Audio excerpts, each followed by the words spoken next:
See, before streaming, before TikTok, before the algorithm really decided who was hot, who's not, there were mixtapes. And I'm talking about real mixtapes. Not that put together stuff on Spotify or Apple Music. I mean real mixtapes, my G. The ones with DJ Drama yelling over the intro.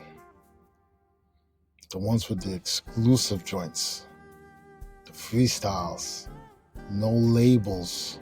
No clearance. No rules.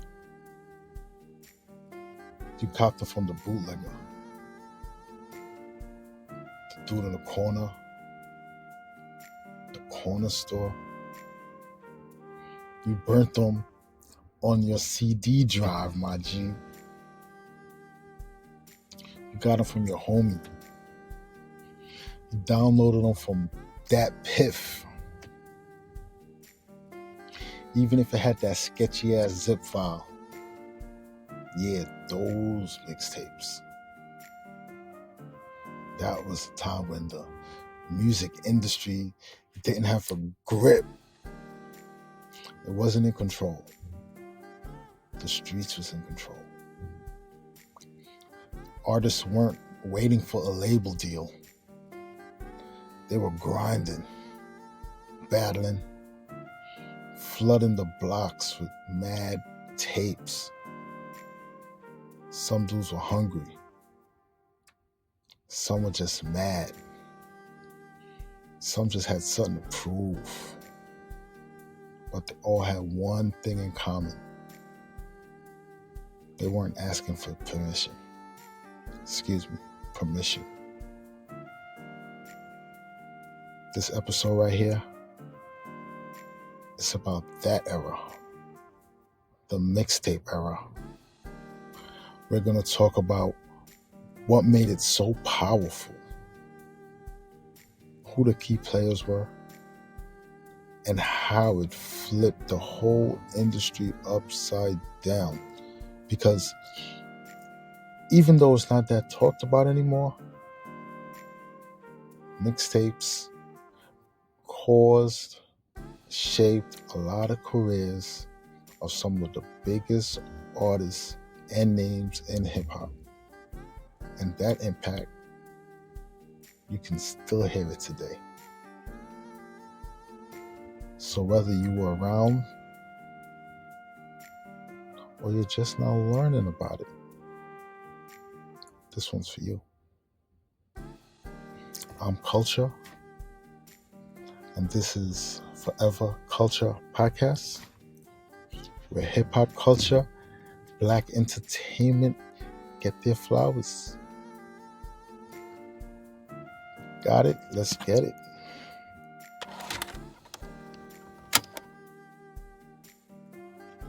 So let's talk about the heavy hitters.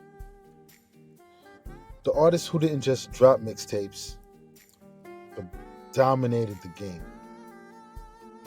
These weren't just side projects for them.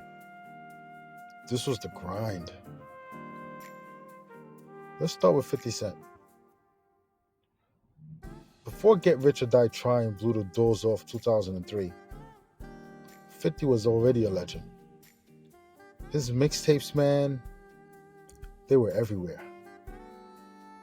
Guess Who's Back, No Mercy, No Fear, G-Unit Radio. He was flooding the streets like he had something to prove. And I guess maybe he did. After getting shot 9 times and dropped from his label, 50 didn't wait on a second chance. He just started killing other people's beats, flipping them, owning them, making it sound like he wrote the original himself. Yo, it got crazy. The industry just couldn't ignore him any longer. Next thing you knew, Eminem and Dr. Dre signed him. The rest was history. Then you got Lil Wayne. Not one of my goats, but I can understand why he's yours. Wayne turned mixtapes into a whole art form. During that mid 2000s, you had Dedication, The Drought, No Ceiling. These tapes weren't just good, they were unreal. He was just out rapping everyone. Mainstream, underground, didn't matter. Wayne didn't care about the charts. He cared about killing every beat that crossed his path. And what made it legendary? He was dropping new music constantly. While other artists won some album every 2 to 3 years, Wayne was giving us new verses every week. It was like he had the cheat code or something. He made fans feel like they were riding shotgun through his evolution. Now let's take it down south. You got Gucci Mane, Young Jeezy, T.I. They took the mixtape game and made it southern. The streets in Atlanta, Memphis, Houston, they had their own systems. DJs like Drama and Bigger Rankin were hosting tapes that defied the trap sound. Jeezy's Trap or Die, man, that tape changed the energy. It wasn't just music, it was motivation. He was talking real street hustle, real losses, real hunger. The people felt it. Gucci? The man was dropping tapes like clockwork. Writing on the Wall, Chicken Talk, EA Sports Center. He created this blueprint, but he didn't need radio or big features. Just consistency. Just dope music. Gucci literally built a catalog of mixtapes, and now he's one of the most respected names in the game. Then you got even Nicki Minaj started on mixtapes. Beam Me Up Scotty was how she caught fire, remember? She was rapping over southern beats, flipping flows, doing voices, and just standing out. It was raw. And it shows she had range before the pop crossover. What all these artists have in common is this. They didn't wait for a label to validate them. They used mixtapes to build their name, connect with fans, and outwork the system. Mixtapes were the foundation, and that buzz forced the industry to pay attention. In this era, the hustle wasn't optional. It was the only way.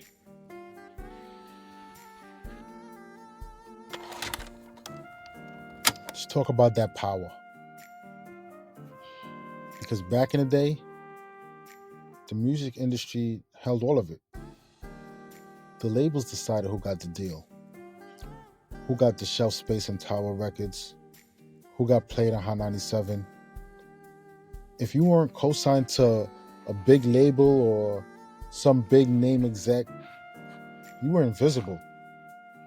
Period. But mixtapes flipped that whole setup on its head.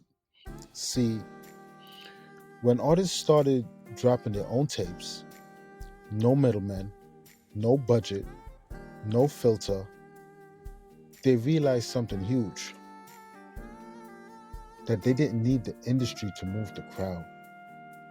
They could go straight to the people. And when the people started responding, that's when the balance started to shift. See, mixtapes were freedom, creative freedom, financial freedom, hustler freedom.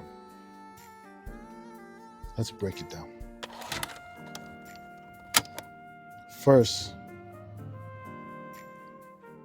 creative freedom. On a mixtape, you could say what you wanted. There weren't no radio edits. You didn't need some top 40 single, some Billboard Top 100. You could drop 10 freestyles and a skit where you roast your whole label. Nobody could stop you. Nobody could say shit. That's what made it raw. Artists like Jadakiss, Beanie Siegel, Fabulous, they built their whole rep on what they were saying off the album. The mixtapes was where the realest bars lived. The album was just that commercial shit that they gotta put out. Everybody knew it. Then you had financial freedom, especially for the street level artists. These tapes were being sold hand to hand, burnt at home, moved in barbershops, out of trunks, in the clubs. For some artists, this was their first real income for off rap. No splits, no recoup, just straight hustle money. And DJs were winning too. If your name was on a tape that hit the streets heavy, you became a brand. DJ Drama. He didn't just play music, he became a movement. Gangsta Grills was a stamp. When an artist dropped a hot mixtape and the streets started buzzing, labels started sweating. Like, yo, who's this kid out rapping our whole roster with no budget? And that forced a change. Labels started scouting the streets harder. They started showing up to shows, offering deals to people who already had a fan base and a tape to prove it. It wasn't about potential anymore. The mixtape was your resume. And let's not forget the tension. Labels weren't always cool with this movement. They couldn't control it, and they couldn't monetize it. That's why you had a crazy moments like the infamous DJ Drama raid in 2007, when the feds literally ran down his studio and took his hard drives. Why?